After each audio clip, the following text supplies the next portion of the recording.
इंग्लिशमध्ये हजारो लाखो शब्द आहेत. ते लक्षात कसे ठेवायचे हा प्रश्न तुमच्या मनात नेहमी आला असेल. आणि आपल्यापैकी प्रत्येकाने कॉम्पिटेटिव्ह एक्झामसाठी नाही तर इंग्लिश स्पीकिंगसाठी एकदा तरी इंग्लिश व्होकॅब्युलरी पाठ करण्याचा प्रयत्न नक्की केला असेल. पण त्यामध्ये आपण ते इंग्लिशचे जे वर्ड्स आहे ते डेली लाईफमध्ये यूज नाही करू शकत. नाहीतर आपण त्यांचा अर्थ विसरून जातो. आपल्या लक्षातच राहत नाही की याचा एक्झॅक्ट अर्थ काय आहे. तर ह्यासाठी मी आज तुम्हाला 3 टिप्स देणार आहे, जेणेकरून तुमचा हा प्रॉब्लेम पूर्णपणे सॉल्व्ह होईल. पहिली टिप आहे, की visualise the word with images. ती जो कोणता शब्द आहे, तो तुम्ही एक चित्राद्वारे लक्षात ठेवायचा प्रयत्न करा. त्याचं सोपं एक्झाम्पल म्हणजे, आता मी जो वर्ड सांगेल, त्याची इमेज तुमच्या डोळ्यासमोर येईल. डॉग. बरोबर? तुमच्या माइंडमध्ये डॉगची इमेज तयार झाली असेल. तसंच तुम्ही जे कोणते इंग्लिशमध्ये नवीन वर्ड शिकता, त्याची इमेज तुमच्या डोळ्यासमोर तयार झाली पाहिजे. ती झाली तर तुम्हाला ऑटोमॅटिक त्या शब्दाचा अर्थ लक्षात येईल. दुसरी tip, build context with example sentences. जो कोणता तुम्ही नवीन वर्ड शिका, त्याचा वापर तुम्ही वेगवेगळ्या सेंटेन्सेसमध्ये करून प्रॅक्टिस करा. जेणेकरून तुम्हाला तो कळेल की तो शब्द वेगवेगळ्या कॉन्टेक्स्टमध्ये कसा यूज होतो. तर त्यासाठी नुसताच वर्ड लक्षात ठेवून त्याचं मिनिंग लक्षात ठेवून सोडून नका देऊ. तुम्ही खूप वेळा तो शब्द सेंटेन्सेसमध्ये यूज करा. तर तुम्हाला त्याचा अर्थ पक्का लक्षात राहील. तिसरी टिप, की associate words with synonym and antonyms. तर तो वर्ड लर्न केला तुम्ही, तर त्याचे सिनोनिम्स, त्याचे समानार्थी शब्द, की त्याच्यासारखा अर्थ असणारे शब्द पण तुम्ही लक्षात ठेवा. आणि त्याचे अँटोनिम्स, की त्याचा विरुद्धार्थी शब्द काय तेही लक्षात ठेवा. यांनी तुमची व्होकॅब्युलरी एक शब्द तुम्ही जर का पाठ केला, तर त्याद्वारे तुमचे अजून 10 शब्द 15 शब्द तयार होतील.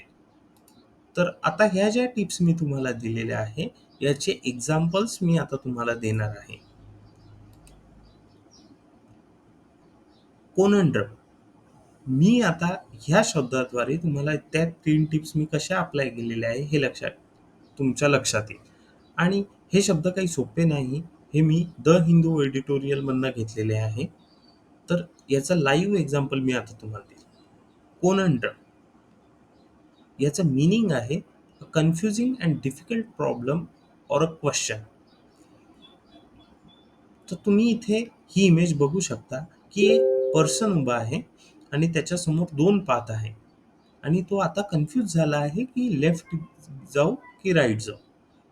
तर ही इमेज जर का तुम्ही लक्षात ठेवली, तर तुम्हाला कोनंड्रम ह्या शब्दाचा अर्थ लक्षात राहील, की कन्फ्युजन.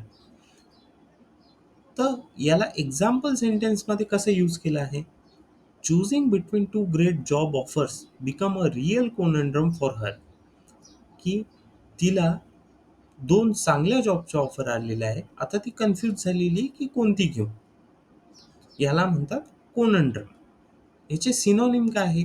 Confusion, riddle, dilemma. आणि याचे अँटोनिम आहे सोल्युशन, आन्सर, क्लॅरिटी. कन्फ्युजनचं जे अँटोनिम असतं क्लॅरिटी, की तुम्ही क्लिअर आहात. Second example, resilience. हे एक नाऊन आहे. याचं मीनिंग आहे the capacity to recover quickly from difficulties and toughness.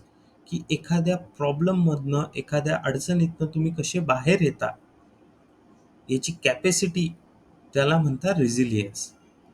तर आपण याची इमेज बघू, की पूर्ण जमीन ही खराब आहे, नापीक आहे आणि त्यामध्ये एक रोप उगवला आहे. तर याचा अर्थ असा, की एवढ्या नापीक जमिनीतनं काहीतरी रोप उगवलं, की त्या रोपात किती शक्ती आहे हे दाखवलं आहे. The capacity to recover quickly from difficulties and toughness. याचं एक्झाम्पल आपण घेऊ. Resilience is important when facing tough challenges. की टफ चॅलेंजेस जेव्हा येतात तेव्हा रेझिलियन्स, की जी तुमची कॅपॅसिटी आहे त्यातनं बाहेर पडायची, ही खूप इम्पॉर्टंट आहे. याचे सिनोनिम आहे ड्युरेबिलिटी, इलास्टिसिटी, फॉर्टिट्यूड. आणि याचे अँटोनिम आहे फ्रेजिलिटी, वीकनेस, वल्नरेबिलिटी. वीकनेस म्हणजे तुम्ही कमजोर आहात. तुम्ही त्या चॅलेंजेसमधनं बाहेर नाही येऊ शकत. बरोबर? तिसरा वर्ड आहे एम्पेरिल. एम्पेरिल हा वर्ब आहे. याचा मीनिंग आहे to put at risk of being harm, injured or destroy. की एखादी एखाद्या गोष्टीला रिस्कमध्ये टाकणं, जेणेकरून ती हार्म होईल, इंज्युअर्ड होईल और डिस्ट्रॉय होऊन जाईल. याचं इमेज आपण बघू. ह्या इमेजमध्ये तुम्हाला दिसत असेल की एक बोट आहे आणि ती बोट एका वादळात अडकलेली आहे. हे जर का चित्र तुम्ही लक्षात ठेवलं तर इम्पेरिल हा शब्द तुम्ही इझिली लक्षात ठेवू शकता, की एखाद्या गोष्टीला डेंजरमध्ये टाकणं आणि डेंजरमध्ये टाकून त्याला एकतर डिस्ट्रॉय करणं, हार्म करणं, नाही ते इंज्युअर्ड करणं, त्याचं नुकसान करणं. तर याचं एक्झाम्पल आपण घेऊ. Pollution can imperil marine life. की पोल्युशनमुळे जे समुद्रातले जीव आहे ते धोक्यात आलेले आहे. तर हा एक वर्ब आहे. याचा पार्ट ऑफ स्पीच आहे वर्ब. याची सिनोनिम काय आहे? Endangered, jeopardize, risk. आणि याचे अँटोनिम काय आहे? Protect, safeguard and secure. कारण जी गोष्ट रिस्कमध्ये आहे त्याचा अँटोनिम काय होईल? ते सिक्युअर आहे, रिस्कमध्ये नाही आहे. चौथा शब्द आपण घेऊ रिपरकशन. रिपरकशनचा अर्थ होतो an unintended consequences occurring some time after an event or action. तर याला आपण चित्रावरून कसं लक्षात ठेवाल, एखाद्या इमेजवरून कसं, की डॉमिनो पीसेस तुम्हाला इथे दिसत असेल, की एका डॉमिनो पीसला जर का तुम्ही धक्का दिला, की सगळे गडगड करून सगळे पडतील. तर ह्यावरून तुम्ही हा शब्द लक्षात ठेवू शकता, की unintended consequences occurring sometimes after an event or action. की तुम्ही एखादी ॲक्शन घेतली आणि त्याचा जो परिणाम होईल त्याला म्हणतात रिपरकशन्स. बरोबर? याला आपण जर का सेंटेन्समध्ये यूज केलं तर त्याचं एक्झाम्पल आपण बघू. The company's actions had major financial repercussions. ही कंपनीने ज्या ॲक्शन घेतल्या त्याचा मोठा परिणाम त्यांच्या फायनान्शियलवरती होणार आहे, असा अर्थ होतो. तर त्याचा सिनोनिम्स काय आहे याचे? Consequence, effect, fallout. आणि याचे अँटोनिम काय आहे? कॉज आणि ओरिजिन. मुख्य कारण, परिणाम नाही, मुख्य कारण त्याचा अँटोनिम. आणि लास्ट वर्ड प्लॉसिबल.